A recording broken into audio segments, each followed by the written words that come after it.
Le Cameroun peut bâtir son empire de gloire. Maquette des possibilités dans ce journal. En sport, FECAFOOT Ligue de football professionnel, prolongation du duel. La désignation du secrétaire général de la Ligue disputée par les deux camps.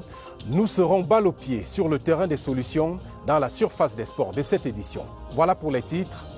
Un geste barrière, un message du chef de l'État et je vous raconte toutes ces nouvelles dans les détails.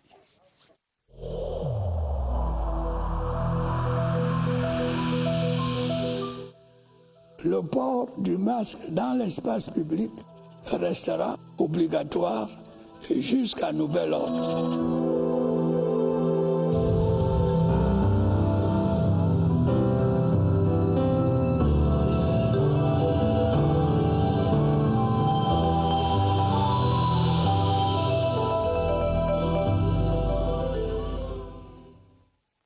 Et d'abord, cet important communiqué de presse en provenance des services du Premier ministre sur très hautes instructions du président de la République, son Excellence Paul Biya, le Premier ministre, chef du gouvernement, Chief Dr Joseph Dion Ngouté, présidera la cérémonie de pose de la première pierre pour le lancement des travaux de construction de l'agence de la BEAC des Bolova le mardi 29 septembre 2020 à 12 h. C'est un communiqué signé du directeur de cabinet des services du Premier ministre, Balungeli Confiance Ebouné. Plus que 7 jours et on assistera au ballet masqué de la communauté éducative à l'entrée des écoles, lycées et collèges. Ce sera la rentrée scolaire et pour cette dernière semaine, c'est la grande toilette dans les campus. Les parents, eux, s'activent dans d'ultimes courses pour une rentrée, pas comme les autres. Dans le vertige des préparatifs, voici Barbara Padjama.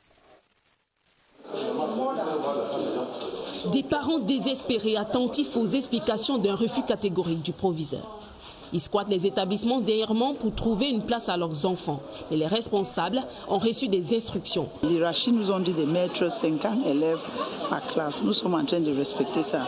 Parce que maintenant, on a déjà fait les simulations de 50 par classe. Les parents d'anciens élèves, eux, s'alignent pour inscrire. Non loin du bloc administratif, on nettoie pour désenclaver les cours. Nous sommes en train de mettre la propreté, lavage des bancs et lavage des salles de classe. Et après ça, on va procéder à la désinfectation des salles de classe. On va changer les nomenclatures devant les salles de classe parce qu'il y a le mi-temps. À l'extérieur, les encadreurs règlent d'autres problèmes élémentaires. Les inscriptions et l'avance des pensions, c'est déjà fait. Ceux-ci ont pris de l'avance, mais ceux-là cherchent encore les finances. L'argent parce que la rentrée c'est dans quelques jours, mon fils doit partir à l'école. Je suis là au moins pour 2 heures. Le temps qu'on me sait que je dois être en ville chercher ce que je dois acheter. Les parents et les enseignants seront sans répit cette semaine pour organiser les cartables et les pupitres de leurs élèves. Un des symptômes du coronavirus dans cette fièvre de rentrée touche la journée de classe. Vous savez depuis la semaine dernière que ce sera à la mi-temps pour respecter les effectifs de 50 élèves par classe. Comment s'organisent les lycées et collèges ? Allons le savoir dans quelques établissements de la ville de Yaoundé. Et nous suivons notre guide Elvire Angeline Ebalé. La crise du coronavirus n'a pas fini d'impacter le système éducatif. En sus des règles sanitaires, voici venu le système de mi-temps. La rentrée scolaire Covidée impose une adaptation rapide des établissements du secondaire. Ici, au lycée d'Odja, l'organisation pédagogique déroule un programme bien établi qui devrait faire l'affaire. Nous allons commencer pour lundi avec les classes du premier cycle et puis dans l'après-midi, nous allons accueillir ceux du second cycle. Nous allons fonctionner dans un système d'alternance. Des changements qui vont jouer sur la psychologie des élèves qui devront s'arrimer à la donne. Les enseignants sont les pédagogues. C'est notre rôle à implémenter les instructions de la hiérarchie. Pour ce système mi-temps, les enseignements ne vont pas seulement se limiter au niveau des lycées ou alors pour le cas pratique du lycée d'Odja. Quand les élèves seront à la maison en matinée, on va caler des plages horaires là pour le e-learning. Un système à 2 temps qui n'exclut pas le respect des mesures barrières à plein temps. Et s'agissant de la mi-temps, il faut dire que les tout-petits ne seront pas épargnés. Et les établissements revisent déjà la copie des répartitions par classe. Coup d'œil à l'école publique des Sources dans l'arrondissement de Yaoundé 4e. Décongestion des écoles et réorganisation du temps scolaire pour ce qui est de l'éducation de base, c'est la décision tirée du communiqué de presse issu du conseil de cabinet du 24 septembre dernier.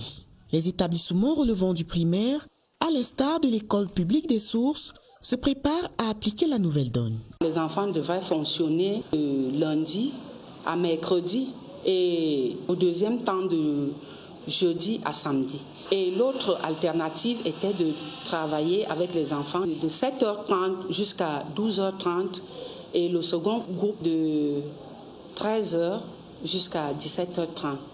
Un éventuel retour au système de mi-temps qui impose des réajustements au corps enseignant. Nous sommes pratiquement 6 groupes. Si les enfants doivent tourner à mi-temps le même jour, certains groupes travailleront le matin, d'autres travailleront l'après-midi. Donc les mêmes enseignants sont chargés d'enseigner leurs élèves. Lorsque, par exemple, on n'a pas suffisamment d'enseignants, on peut faire les classes multigrades. Dispositif qui contribuera à une reprise effective des cours dans le strict respect des mesures barrières. La surprise du gouvernement dans ce panier des préparatifs, le ministère de l'Éducation de base offre, avec le concours de la Banque mondiale, des manuels scolaires à 13 écoles primaires, à 13 000 écoles primaires publiques. Annonce faite ce lundi à Yaoundé par le professeur Laurent Serge Tundingwa, qui donnait un point de presse. Alvin Giselze. L'État s'engage à alléger la charge des parents d'élèves. Des manuels scolaires totalement pris en charge par le gouvernement grâce au soutien de la Banque mondiale. Il s'agit des manuels pour les 2 sous-systèmes. Le ministère de l'Éducation de base s'engage par ailleurs à puiser dans ses ressources propres pour offrir d'autres manuels aux zones d'éducation prioritaires. Il s'agit des manuels de sciences et technologie et informatique, soit un total de 5 manuels scolaires pour les zones ZEP et 3 manuels scolaires pour le reste des régions du territoire national. L'opération va se dérouler du 30 septembre au 30 octobre 2020. Le patron de l'éducation de base rassure, tout est fin prêt pour le bon déroulé de l'opération. Le Premier ministre m'aurait jamais autorisé de faire ce point de presse si les livres étaient encore supposés venir. Cette opération a été préparée depuis longtemps. De quoi redonner du sourire aux parents en cette veille de rentrée scolaire. Ambiance des préparatifs dans d'autres régions du pays. Les parents se pressent lentement dans le littoral et notamment à Douala, où les stocks de manuels scolaires attendent encore preneurs dans certaines librairies. C'est le constat fait par notre reporter Flore Coulet. Pas de pénurie de manuels scolaires à une semaine du 5 octobre. Les stocks sont prêts et n'attendent que les clients. Les manuels scolaires sont disponibles déjà à 80%.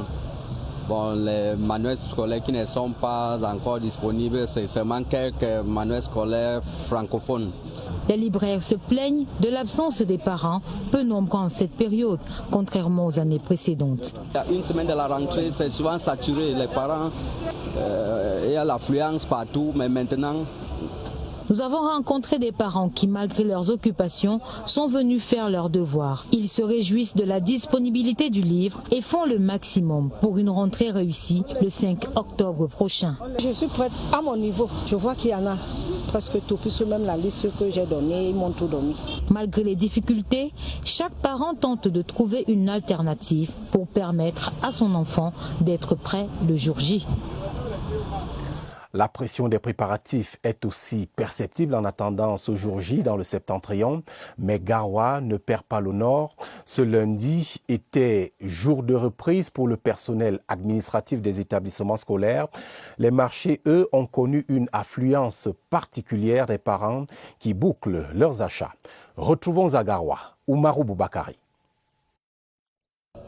Les locaux du lycée classique et moderne de Garoua ne désemplissent pas ce lundi 28 septembre, un jour qui marque la reprise effective du service par le personnel administratif. Les censeurs et les surveillants généraux sont en poste. Nous sommes en train de balayer les salles, d'apprêter les tables bancs conformément aux prescriptions relatives à la riposte contre la pandémie. Dans les établissements scolaires, parents et élèves font le pied de grue dans les bureaux administratifs pour des ultimes réglages. J'ai pris la liste de manuels que je vais tout de suite commencer les achats en attendant l'inscription. Dans le centre-ville, c'est la grande frénésie autour des vendeurs de manuels scolaires. J'ai déjà payé les cahiers, les sacs de l'école, les tenues. Je suis comme ça en train de venir inscrire comme ça là l'enfant. Par rapport à l'année passée, c'est un peu lent. Les tailleurs s'attellent à livrer les commandes avant la fin de la semaine. À une semaine de la rentrée scolaire 2020, la fièvre des préparatifs gagne en intensité dans les établissements scolaires. Fermons la page des préparatifs de la rentrée et allons à Kribi pour évaluer les pieds dans l'eau, l'exécution des projets financés par la coopération Cameroun Banque africaine de développement. Une revue trimestrielle de 3 jours a commencé ce lundi dans la cité balnéaire. Rodrigue Bertrand Toueno. Le portefeuille des projets financés au Cameroun par la Banque africaine de développement et ses partenaires est riche de 31 projets qui pèsent 1487,47 milliards de francs CFA. La situation de ce portefeuille a ouvert la revue. Nous avons aujourd'hui un pourcentage de 44% sur les 31 projets qui ont une évaluation satisfaisante contre 42% des projets qui sont épinglés. Nous avons des projets pour lesquels la performance est encore précoce. Le secteur des routes se taille la part du lion. 12 projets cofinancés par la BAD. Et parmi ces projets, nous avons le projet d'appui au secteur de transport phase 1, Batengantu-Yoko, qui est une dorsale pour arriver dans la Damawa du Cameroun. Les participants se sont rendus sur le chantier de l'un de ces projets, la route Grand Zambi, Kribi. Le feuilleton de cette semaine tourne sous le feuillage du bambou. Cette plante qui fait l'orgueil de certains pays comme la Chine est de plus en plus prisée et valorisée comme matériau de construction au Cameroun. Une solution fiable, économique et écologique, comme vous le verrez dans ce reportage de Franck Evina. Sur ces images tournées en Chine, de somptueux édifices érigés avec du bambou. Pas de panique, le matériau est fiable. Dans des pays comme Hong Kong, il y a eu des échafaudages des bâtiments à 17 niveaux qui ont été faits essentiellement avec le bambou. Solidité assurée, beauté garantie. Dans l'industrie de la construction, le bambou rehausse l'éclat du décor. On a par exemple l'aéroport de Madrid, où le plafond et le revêtement de sol ont été faits en bambou. Sur le plan écologique, c'est une ressource renouvelable et cultivable. Avec le bambou, nous obtenons un matériau qui a des performances biophysiques similaires à celles du fer et de l'aluminium, mais avec une empreinte écologique beaucoup plus basse. Le Cameroun n'aura pas du mal à se bâtir avec ce matériau. Le pays compte pas moins d'1 200 000 hectares de bambou. Nous essayons de définir des informations qui renseignent l'architecte et l'ingénieur sur les charges que le bambou pourrait supporter sur le plan vertical et sur le plan horizontal. Des merveilles se font d'ores et déjà sur le plan de la transformation de ce don de la nature. Suite de ce feuilleton, évidemment demain, mardi. Une formation des jeunes apiculteurs vient de s'achever à Doumdé, c'est dans l'arrondissement de Bafoussam 3e, à l'ouest du pays. Les sélectionnés ont appris de nouvelles techniques de pose de ruches, mais également de prélèvement et de conservation des produits des abeilles, à l'instar du miel. André Aristide Combat. Ils étaient près de 300, les jeunes venus de plusieurs départements de la région et même hors de la région à avoir bénéficié de la formation en apiculture. Nous avons pu avoir des rudiments des techniques apicoles. Aujourd'hui, je peux vous dire que je peux me lancer dans cette activité sans plus avoir peur. L'apiculture, nous voyons que c'est un métier vraiment qui est très rentable, en fait qui va retirer la jeunesse du chômage en faisant le métier d'apiculteur, on apprend beaucoup plus sur les abeilles et on obtient aussi beaucoup de produits. La partie technique de la formation a porté sur les techniques de récolte moderne à travers l'utilisation d'équipements, les techniques de traitement, le conditionnement et l'entreposage, la construction et la pose des ruches, un ensemble d'activités appuyées par le MINEPIA. Lorsque nous formons les producteurs, nous embrayons beaucoup plus sur la qualité du miel. Si le miel n'est pas de bonne qualité, ça ne vaut pas la peine. À la fin de la formation, les apiculteurs vont recevoir un kit de travail pour leur permettre de démarrer leurs activités en auto-emploi. Ce 28 septembre est 14e journée mondiale de lutte contre la rage. Le gouvernement encourage la vaccination systématique des animaux de compagnie afin de réduire le nombre de 15 cas confirmés l'an dernier au Cameroun. Le ministre de l'Élevage, des Pêches et des Industries animales, le Dr Taïga, s'exprime à ce propos dans cet extrait sélectionné par Sadou Mamoudou. La rage est une maladie essentiellement mortelle quand elle est déclarée sur l'homme. La meilleure manière de prévenir la rage, c'est de vacciner.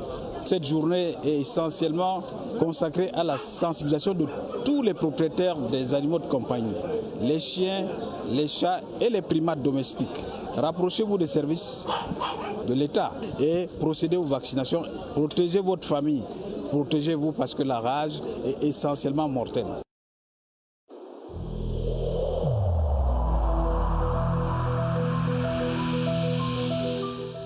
N'oublions pas que la négligence d'une seule personne peut nuire gravement à l'ensemble de la communauté.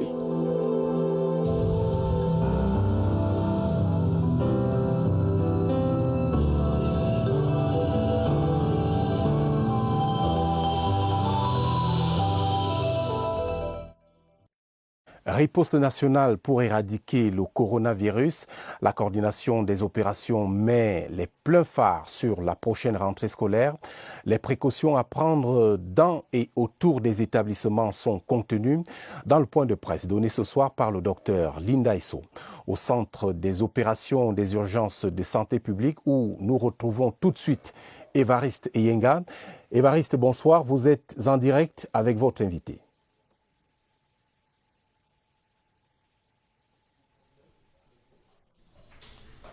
Bonsoir Romuald. La responsabilité, c'est de cela qu'il s'agira, responsabilité de chacun pour apporter son implication à la limitation de la propagation du coronavirus durant cette période de rentrée scolaire. Une semaine durant donc, tous les messages vont converger vers la sensibilisation afin de prêter main forte au système éducatif tout entier, à l'ensemble de la communauté éducative. Et donc, la série, vous venez de le dire, a été ouverte ce soir par le docteur Linda Esso. On part du global ce soir, le respect des mesures barrières. C'est un peu une marche en arrière, justement, pour revenir à ces messages qui étaient liminaires lors du début de la riposte. Et notre invité ce soir, c'est le docteur Simon Noudi.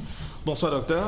Bonsoir monsieur Maris. Et merci pour le retour au Cameroun. Vous êtes chef unité de la sensibilisation ici au COUPS. Alors, on revient au respect des mesures barrières 7 mois plus tard. Pourquoi?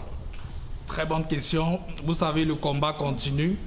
Et comme le combat continue, l'ennemi invisible qu'est le Covid-19, il est toujours là. Nous ne devons pas relâcher. Parce que si on relâche, vous voyez dans les autres pays où on a des deuxièmes vagues. Donc tout le monde doit toujours respecter les mesures barrières. 7 mois plus tard, on redit le même message parce que c'est en respectant ces mesures barrières qu'effectivement, on va pouvoir infléchir définitivement la courbe de cette épidémie au Cameroun. Alors, le taux d'occupation des lits, il est à moins de 1%, permettez que je le dise ainsi. Les hospitalisations ont baissé drastiquement. La chute aussi, on l'observe au niveau des contaminations. Donc, plusieurs ont tendance à croire que la menace, elle n'est plus réelle. Mais vous vous dites, elle est toujours permanente. Exactement. Donc, le combat, il continue.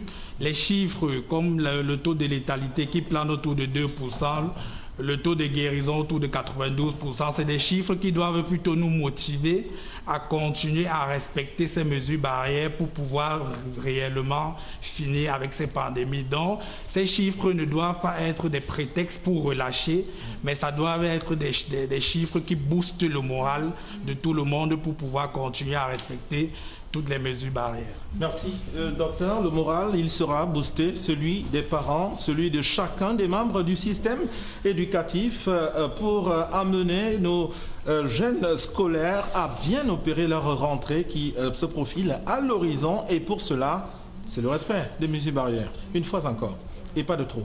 À vous le plateau. Merci Évariste. Quittons-nous, si vous le voulez bien, sous un rayon de lumière dans cette croisade contre le coronavirus. Et ce rayon de lumière nous vient de Eneo Cameroun qui a mis à la disposition du ministère de la Santé publique du matériel de prise en charge et de désinfection de masse.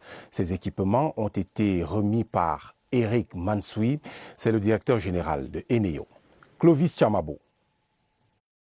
Des oxymètres de pôle, des respirateurs de réanimation et de soins intensifs, des moniteurs multiparamétriques, des pulvérisateurs à moteur pompe pour désinfection des lieux publics, des seaux avec couvercle et robinet, des masques chirurgicaux et des flacons de gel alcoolique.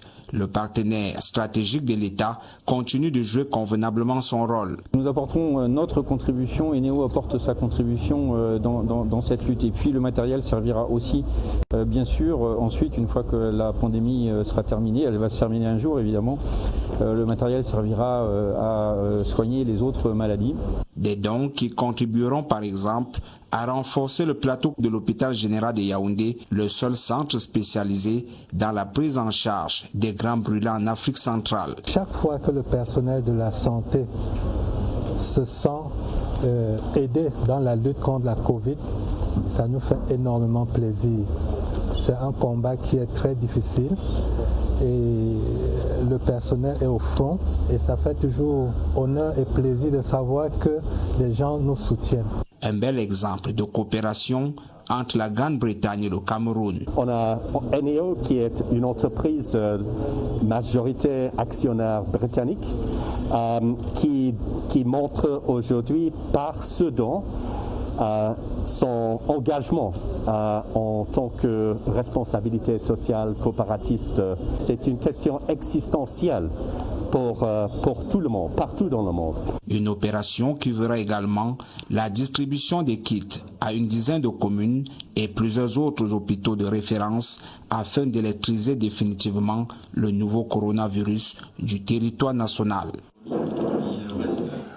Et dans notre série Évocation du grand dialogue national tenu l'an dernier, coup d'œil ce soir sur l'impact du déblocage spécial de fonds instruit par le chef de l'État pour reconstruire Cameroon Development Corporation et les unités agro-industrielles PAMOL. Ces deux entreprises étaient au bord de la faillite. Voyons ce qu'il en est désormais avec Stéphane Tala à Boya. Cameroon Development Corporation et la société Pamol Plantations ont été mises en mal ces dernières années par la crise sociopolitique au sud-ouest. Une situation qui n'a pas laissé le gouvernement camerounais indifférent. Les deux structures ont bénéficié de quelques subventions initiées pour les maintenir debout. Grâce aux appuis du gouvernement, une importante quantité d'huile de palme a été produite à la Pamol cette année. Pour le moment, nous avons presque 3000 tonnes grâce à la vigilance des militaires, de notre force de sécurité. De cette produit est encore là. En attendant sa réhabilitation, la Cameroon Development Corporation n'est pas restée inactive. L'huile de palme et le caoutchouc sont produits dans certaines localités, ainsi que la banane avec 400 hectares de plantations accessibles et dont les premiers cartons pourraient être exportés dans 3 mois selon le directeur général. Aujourd'hui, la reprise des activités n'est pas effective dans toutes les plantations et les unités de production des deux structures. Les responsables affichent tout de même optimisme et assurance et disent toujours compter sur le gouvernement pour un décollage définitif. En sport, les doutes planent encore sur la saison des clubs camerounais de football. La FECAFOOT et la Ligue de football professionnel sont d'accord pour l'organisation des compétitions par la Ligue, conformément à la sentence du TAS. Point de confrontation, cependant, la fédération veut nommer le secrétaire général de la Ligue. Comment sortir de ce mouchoir de poche et sauver la saison? C'est ce qui fait débat. Joseph Gouetta-Mandeng. La volonté de la FECAFOOT de nommer un secrétaire général à la Ligue de football professionnel du Cameroun est la pomme de discorde entre les deux entités. La Ligue est autonome et en ce sens-là, l'autonomie lui confère le droit d'avoir son secrétaire général, d'avoir ses organes propres. Il est malvenu pour moi que la FECAFOOT puisse imposer des personnes à la Ligue. Pour le CHAN annoncé en janvier, le bras de fer FECAFOOT-LFPC plombe les chances de réussite de la sélection camerounaise. Le succès du CHAN est intimement lié au démarrage du championnat. Donc nous devons mettre l'intérêt supérieur de la nation au-delà des égos personnels. Une solution s'impose à toutes les parties pour l'intérêt général. La solution d'intérêt général ici serait de contraindre, même par les biais de la puissance publique, la partie qui refuse de s'exécuter. La FIFA serait elle-même, selon l'article 14 de ses statuts, obligée de rappeler à son membre d'appliquer in extenso cette sentence. Parce que quand elle-même, la FIFA ou la CAF, est condamnée par le TAS, elle n'exerce généralement pas de voie de recours. L'urgence est signalée, le football camerounais doit quitter les bureaux et tribunaux pour retrouver les pelouses des stades. La raison doit prévaloir pour éviter la piste d'une nouvelle normalisation. 85 tonnes de matériel de sonorisation et d'équipement audiovisuel désormais logés au ministère des Sports. Ce matériel de dernière génération acquis par le gouvernement servira à l'organisation des événements sportifs nationaux et internationaux. La quête de la performance dans la gestion de l'événementiel sportif justifie cet achat. Germain Essingé. Un son de qualité, une pyrotechnique impressionnante, un éclairage saisissant. La scène du Palais des Sports de Yaoundé a conquis le public vendredi dernier. Le nouvel équipement était en mode test. De l'avis des spécialistes, notre pays rentre désormais dans le cercle fermé des nations hyper équipées dans ce domaine. L'acquisition de ce matériel place heureusement le Cameroun au premier rang des nations dotées de ce type d'équipement en Afrique au sud du Sahara. CHAN et CAN seront bien accompagnés. La cérémonie solennelle d'ouverture du CHAN, pour la cérémonie de clôture, mais également pour d'autres séquences d'animation et de communication autour du CHAN. Avec ce matériel, le Cameroun va réaliser à l'avenir des économies. La prise de possession de ce matériel nous permettra de réduire la marge de dépendance vis-à-vis des prestataires étrangers. Après la construction des infrastructures sportives de pointe, voici une autre victoire du gouvernement. Ainsi va le Cameroun, merci de votre... Ainsi va donc le Cameroun, merci de votre fidélité aux 20h30. Rendez-vous après ce journal avec Présidence Actu. Yves Magmedzo reçoit le professeur James Mwangi Kobila, agrégé de droit public, sur quelques sujets d'actualité de l'heure. Passez d'excellents moments sur votre chaîne, la CRTV. La télévision, c'est ici. Bonsoir.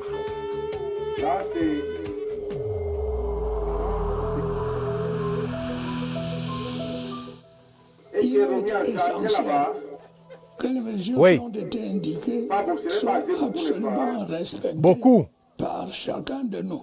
Lavez-vous régulièrement les mains à l'eau et au savon ou à l'aide d'un gel hydroalcoolique. Restez à au moins 1 mètre de distance des autres personnes, surtout si elles toussent, éternuent ou ont de la fièvre. Si vous avez de la fièvre, de la toux ou des difficultés à respirer, consultez un médecin.